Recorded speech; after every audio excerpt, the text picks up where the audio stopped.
Mes chères jeunes filles, quel merveilleux spectacle que de vous voir dans cette grande salle.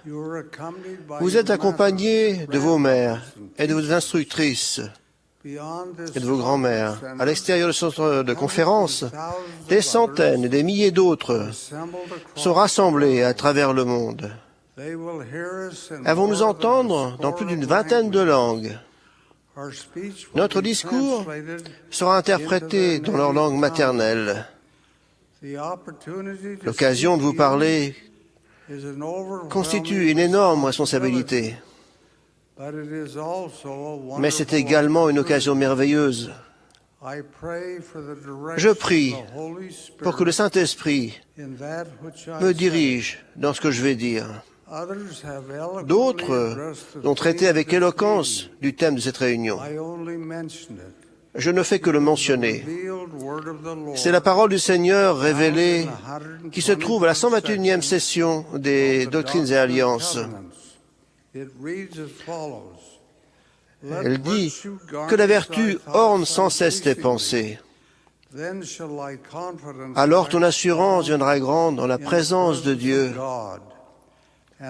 Et la doctrine de la prêtrise se distillera sur ton âme comme la rosée des cieux. Le Saint-Esprit sera ton compagnon constant et ton sceptre, un sceptre immuable de justice et de vérité. Et ta domination sera une domination éternelle. Et, sans moyen de contrainte, elle affluera vers toi pour toujours et à jamais. Pourrait-il y avoir plus grande promesse que ces paroles remarquables révélées par le Seigneur? Ce sont les paroles de Dieu, données par révélation à Joseph le prophète. Elles contiennent une promesse magnifique pour tous les gens qui font en sorte que la vertu orne sans cesse leurs pensées. Jeunes filles, vous êtes au seuil de la vie. Vous êtes suffisamment âgées pour avoir été baptisées. Vous êtes suffisamment jeunes pour que le monde futur dont vous rêvez se trouve encore devant vous. Chacune de vous est enfant de Dieu. Chacune de vous est une création de la divinité. Vous êtes littéralement fille du Tout-Puissant. Il n'y a aucune limite à votre potentiel. Si vous prenez votre vie en main, l'avenir est rempli de possibilités et de joie. Vous ne pouvez pas vous permettre de gaspiller vos talents ou votre temps. Vous avez de grandes possibilités qui vous attendent. Je vais maintenant vous proposer une recette très simple qui assurera votre bonheur si vous la suivez. C'est un programme simple, en 4 points. Le voici. Premièrement, priez. Deuxièmement, étudiez. Troisièmement, payez votre dîme. Et quatrièmement, assistez à vos réunions. Premier point, la prière personnelle. Vous êtes fille de notre Père Céleste. Il est votre parent céleste. Parlez avec lui. Soir et matin, mettez-vous à genoux et exprimez-lui la gratitude de votre cœur. Parlez des bénédictions que vous désirez et dont vous avez besoin. N'oubliez jamais que cette Église a commencé par l'humble prière du jeune Joseph Smith dans le bosquet de la ferme de son père. C'est de cette expérience remarquable, que nous appelons la première vision, que découle cette œuvre, qui est implantée aujourd'hui dans 160 pays et qui compte plus de 12 millions de membres. C'est la concrétisation même de la vision de Daniel, de la pierre détachée de la montagne sans l'aide d'aucune main, qui roule jusqu'à remplir la terre entière. Non seulement vous pouvez faire vos prières personnelles, mais vous pouvez inviter vos parents à faire la prière en famille, s'ils ne la font pas déjà. La prière est le pont par lequel nous approchons notre Père céleste. Elle ne coûte rien. Elle exige seulement de la foi et un effort. Il n'est rien de plus fécond que de se mettre à genoux pour prier humblement. C'est un signe d'amour pour la divinité, de qui provient tout ce qui est bon. C'est un signe de respect de soi. Il n'y a rien de tel. C'est une communication personnelle avec Dieu. Le deuxième point de ma liste est l'étude. Que contient ce mot tout simple de 6 lettres? Il y a d'abord l'étude des Écritures. Vous pourriez seulement lire des parties dans l'Ancien Testament, mais il contient de grandes leçons. Le Nouveau Testament est une mine d'or. Il contient les 4 évangiles, Matthieu, Marc, Luc et Jean, ainsi que les actes des apôtres et d'autres écrits. Essayez de lire ne serait-ce qu'un évangile, peut-être le livre de Jean. Quand vous l'avez fini, prenez le livre de Mormon. Il y a 2 ans, j'ai invité l'Église entière à lire le livre de Mormon avant la fin de l'année. Je suis ébahi du nombre de gens qui ont répondu à cette invitation. Tous ceux qui l'ont fait ont été bénis par leur effort. En se plongeant dans ce témoin supplémentaire de notre Rédempteur, ils ont eu leur cœur vivifié et l'esprit touché. Certains d'entre vous étaient trop jeunes pour l'avoir lu alors. Mais vous n'êtes pas trop jeunes pour commencer à le lire maintenant. En plus de l'étude religieuse, il y a la question des études profanes. Prenez dès maintenant que vous êtes jeune la résolution de faire le plus possible d'études.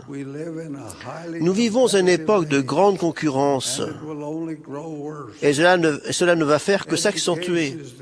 Ce sont les études qui vous ouvriront les portes du succès. Vous pouvez envisager le mariage et l'espérer, mais vous n'êtes pas certaine que cela viendra. Et même si vous vous mariez, les études vous seront très profitables.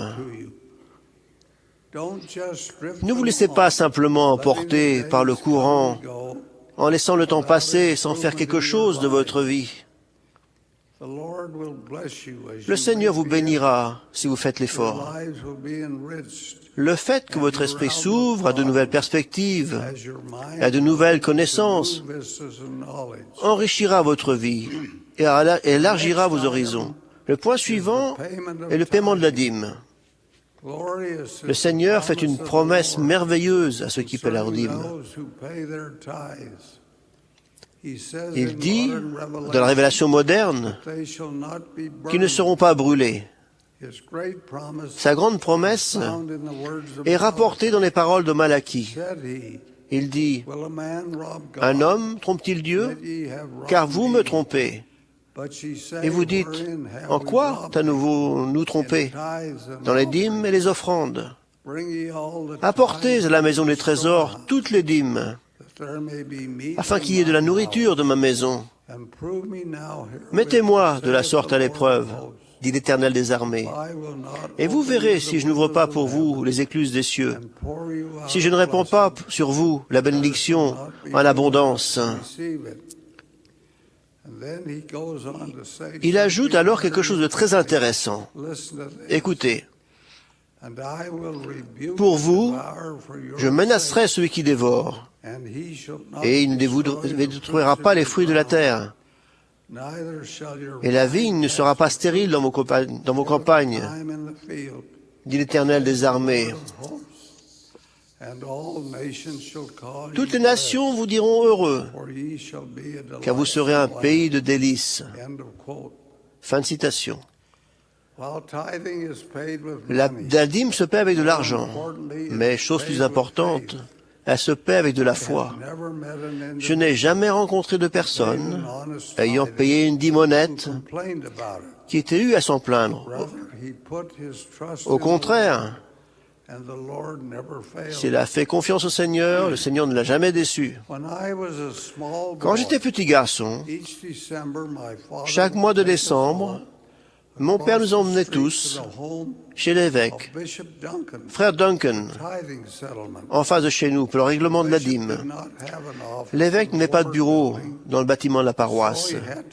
Il devait donc traiter les affaires chez lui. Nous nous asseyions tous dans sa salle de séjour et nous invitait un à un dans la salle à manger. Notre dîme pouvait être de 25 cents ou de 50 cents, mais c'était une dîme complète. Il faisait un reçu et notait la somme dans le registre de la paroisse. La somme pouvait être si petite que cela coûtait plus de l'enregistrer que la valeur qu'elle représentait. Mais cela créait une habitude qui allait continuer au cours de toutes ces années. Le paiement de la dîme s'est accompagné d'innombrables bénédictions, comme le Seigneur l'a promis. Je me suis marié pendant la dépression, quand l'argent manquait. Mais nous avons payé notre dîme. Et il se trouve que nous n'avons jamais eu faim, ni n'avons manqué de quoi que ce soit de nécessaire. Le quatrième point, assistez à vos réunions de Sainte Seine. Rien ne remplace la participation à la scène du Seigneur. C'est une entreprise solennelle, sacrée et merveilleuse que de pouvoir prendre le pain et l'eau en souvenir du corps et du sang du Sauveur de l'humanité. Aucun autre événement de l'histoire humaine n'est aussi important que le sacrifice expiatoire de notre divin Rédempteur. Rien ne peut s'y comparer. Sans lui, la vie serait sans signification. Ce serait une impasse. Avec lui, nous avons l'assurance de la vie éternelle. La mort n'est pas la fin, mais le passage vers l'existence plus glorieuse. Tout cela est symbolisé dans la participation à la Sainte Seine. Toutes les autres parties de nos réunions sont de peu d'importance en comparaison du fait de prendre les emblèmes du sacrifice de notre Seigneur pour nous. Je vous promets que si vous faites ces 4 choses, votre vie sera fructueuse, que votre bonheur sera grand, que vos réalisations seront considérables et vous apporteront de la satisfaction à tout point de vue. Puisse le Seigneur vous bénir, mes chères jeunes sœurs. Puissent ces bénédictions vous accompagner en tout temps et dans toutes les situations. Nous vous aimons et nous prions pour vous. Puisse le ciel sourire sur vous. C'est là mon humble prière. Au nom sacré de Jésus-Christ. Amen.